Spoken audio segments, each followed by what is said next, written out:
ឡាញ់ជាងអូនទេគ្រប់នាទីភ្នែកបាក់ចង់ឃើញអូនមុនគេគ្មានចិត្តរីរេស្មងតែស្រីពេលអូនញញឹមក្នុងចិត្តបងក៏សប្បាយចង់បរិយាយតែពាក្យស្នេហាមានន័យ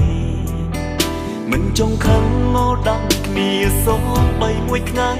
មិនចង់ឲ្យស្រីខ្វល់ខ្វាយ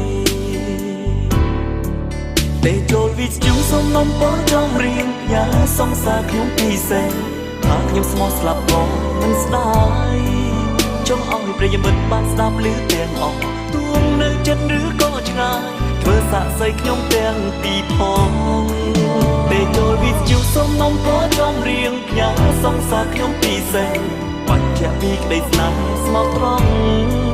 បើសិនពេលមួយមានម្នាក់ខឹងជើឆាម្នាក់ទៀតត្រូវធ្វើក៏